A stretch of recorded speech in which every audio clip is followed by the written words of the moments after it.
Hello दोस्तों, नमस्कार। मैं हूं डॉक्टर दलबीर सिंह। आप देख रहे हैं यूट्यूब चैनल क्वेश्चन। यार दोस्तों, तबीयत अभी भी बहुत ही ज़्यादा ख़राब चल रही है। जुकाम, फिर खांसी, गला ख़राब भी इसमें हो गया है। दवाई भी ले रहा हूं, परंतु पता नहीं रिकवर हो नहीं पा रहा हूं।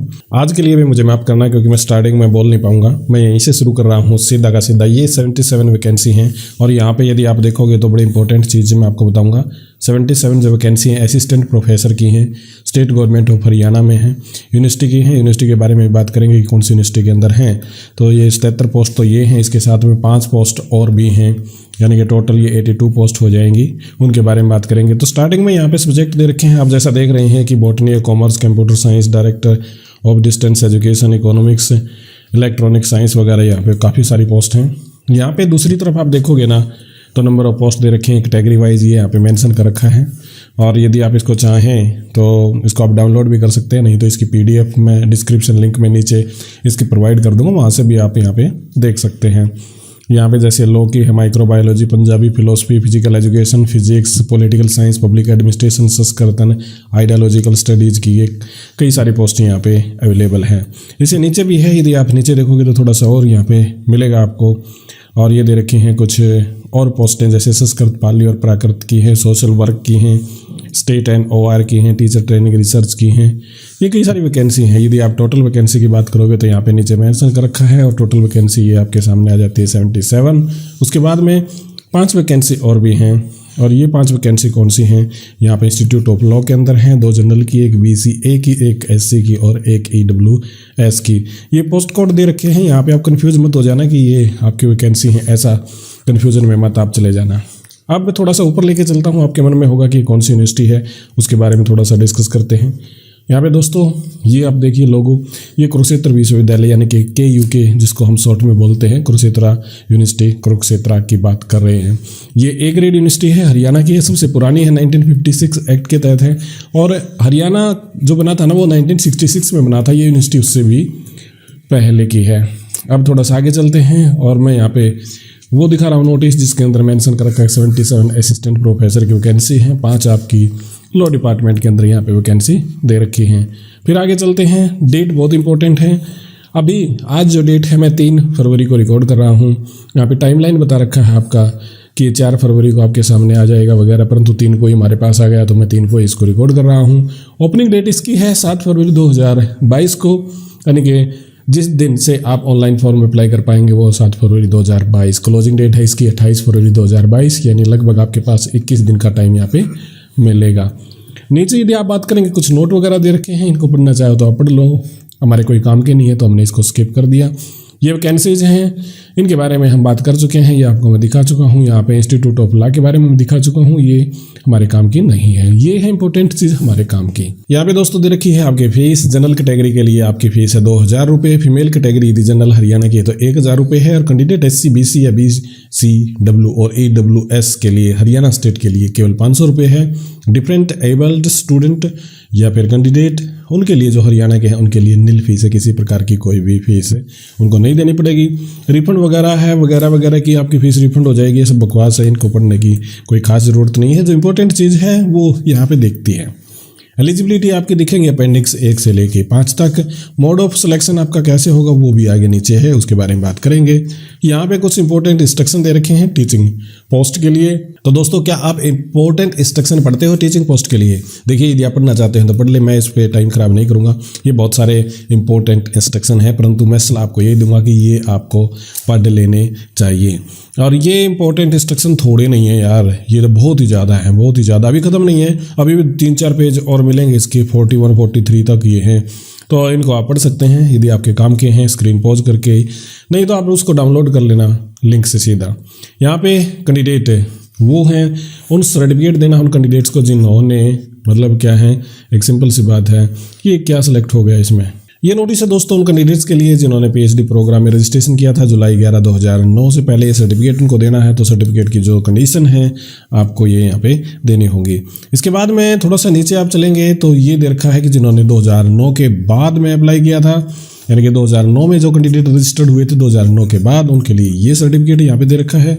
इसके बाद में नीचे आप चलेंगे तो यहाँ पे आपको सर्टिफिकेट एक और मिलेगा।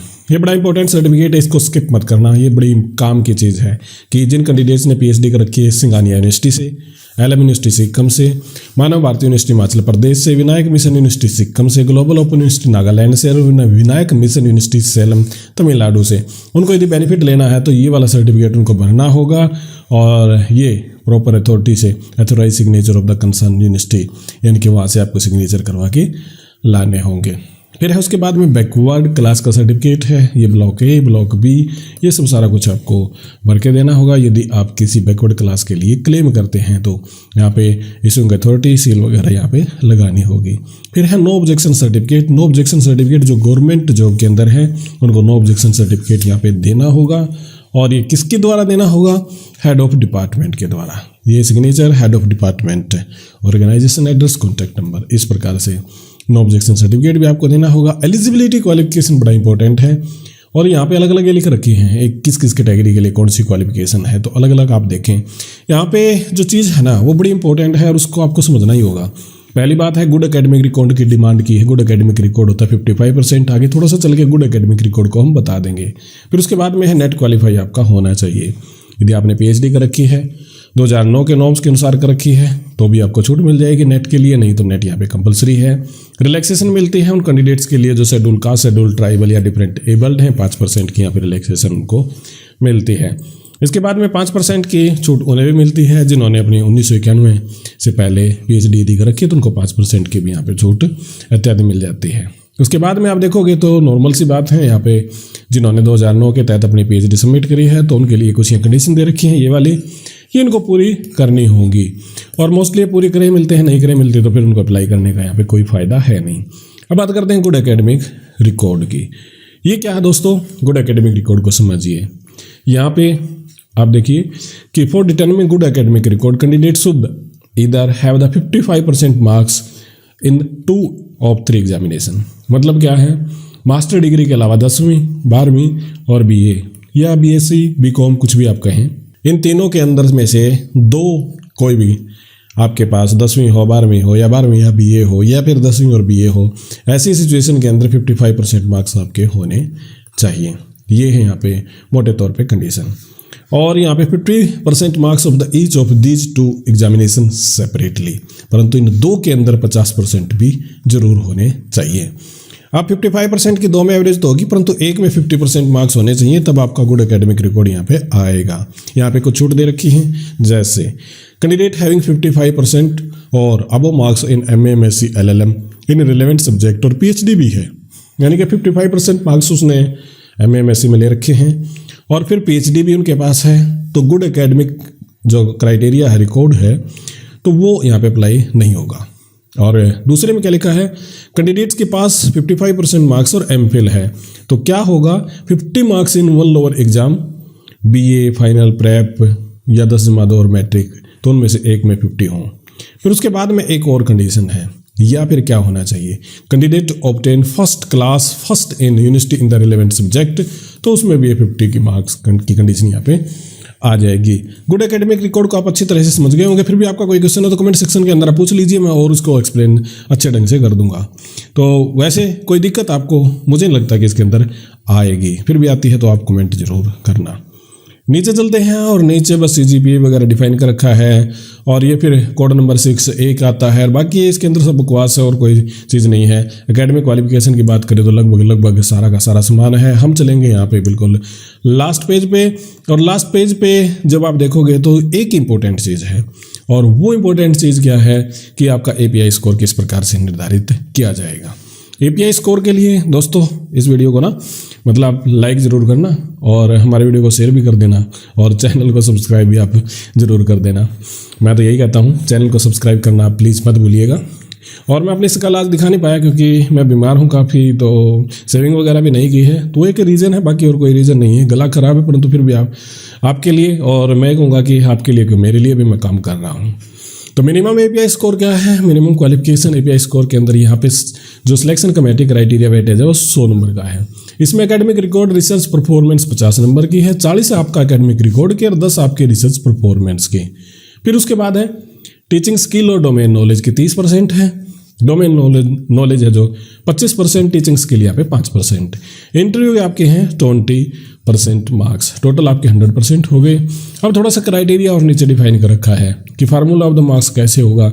जैसे 10वीं के आपके मार्क्स हैं, मान के चलो उसको गुणा में 0.2 से किया जाएगा, और यहाँ पे मतलब 12th के 0.1714 से किया जाएगा, ग्रेजुएशन के 0.15 से, पोस्ट ग्रेजुएशन के 0.1556 से। एमफिल के 5 नंबर मिलेंगे, पीएचडी के आपको 15 नंबर मिलेंगे, मैक्सिमम नंबर आपके 15 ही होंगे। फिर नीचे देखेंगे, यहाँ पे आप नीचे देखोगे तो criteria for assessment research performance के लिए यहाँ पे बता रखा है कि 5 जो बेस्ट आपके पब्लिकेशन हैं उनके प्रूफ भी, इंडेक्सिंग और साइटिंग वगैरह। फिर assessment of the domain knowledge के बारे में है, यहाँ पे बता रखा है। Criteria assessment of teaching skill, 5 या 10 मिनट का आपका सिलेक्शन कमेटी के द्वारा आपकी कम्युनिकेशन, एक्सप्रेशन, कॉन्फिडेंस, ये वाला आपका लगभग आपका टीचिंग देखा जाएगा। और आपकी असेसमेंट देखी जाएगी कि ड्यूरिंग द इंटरव्यू आप किस प्रकार के असेसमेंट कर रहे हैं। फिर उसके बाद में शॉर्ट लिस्टिंग की जाएगी, टॉप 15 कैंडिडेट शॉर्ट लिस्ट किए जाएंगे 1 पोस्ट के लिए, एडिशनल 5 यदि दूसरी पोस्ट है तो उसके लिए एडिशनल 5 यहाँ पे होंगे। In case domain knowledge test is conduct it will be mandatory to score minimum 40%। 40% आपको मार्क्स लेने जरूरी होंगे डोमेन नॉलेज में। क्राइटेरिया क्या, selection committee meeting and decision. Selection committee meeting will be held only if the 3 eligible candidate, मतलब क्या है कि 3 कैंडिडेट यदि होंगे तो तभी सिलेक्शन कमेटी यहाँ पे बैठेगी, अन्यथा सिलेक्शन कमेटी नहीं बैठेगी। एक पोस्ट के लिए 3 कैंडिडेट, ये आप समझिए, यानी एक पोस्ट किसी भी डिपार्टमेंट में निकली तो 3 कैंडिडेट कम से कम अप्लाई यहाँ पे होने चाहिए। Decision of the selection committee shall be final, selection committee का डिसीजन फाइनली होता है। Binding regarding suitability of the candidate for the post merely having the merit point will not bestow any right appointment of the candidate, मतलब क्या selection committee का decision वगैरह यहाँ पे final होता है। तो ये थी दोस्तों एडवर्टीजमेंट। इसकी बात करें तो कुरुक्षेत्र यूनिवर्सिटी से रिलेटेड 82 पोस्ट के बारे में। फिर भी आपका कोई क्वेश्चन बनता है तो दोस्तों मैं आपसे यही सलाह दूंगा कि आप कमेंट सेक्शन के अंदर पूछिएगा। एक बात और मैं बताना चाहता हूँ कि हमारा टेलीग्राम चैनल भी है, आप उसको भी फॉलो कर सकते हैं। टेलीग्राम चैनल को फॉलो करने के लिए आपको कहाँ पे जाना होगा, आप लिखिएगा T, फिर उसके बाद में लिखिएगा डॉट, फिर लिखिएगा me/ और आप लिख दीजिएगा क्वेस्ट इंडिया। आप टेलीग्राम चैनल पहुंच जाएंगे। ये ग्रुप डिस्कशन के लिए है, कोई भी आपका क्वेश्चन है तो हो सकता है ग्रुप के अंदर बहुत सारे हमारे ऐसे दोस्त, हमारे फॉलोअर, हमारे मित्र ऐसे हैं कि आपस में डिस्कशन करके मामला सोल्व हो जाता है। तो वहाँ पे कई बार मैं जवाब नहीं भी दे पाता तो वहाँ पे प्रॉब्लम सोल्व हो जाती है। ये था दोस्तों आज का कंटेंट। उम्मीद करता हूँ ये आपको पसंद आया होगा। हमारे वीडियो को शेयर कीजिएगा, लाइक कीजिएगा, इसी के साथ में हमारे चैनल को सब्सक्राइब भी जरूर कीजिएगा। इंस्टाग्राम पे फॉलो कीजिएगा, दूसरा एक चैनल है डी व्लॉग, आप उसे भी फॉलो कीजिएगा। बहुत बहुत आपका धन्यवाद। अगले वीडियो में फिर मिलते हैं।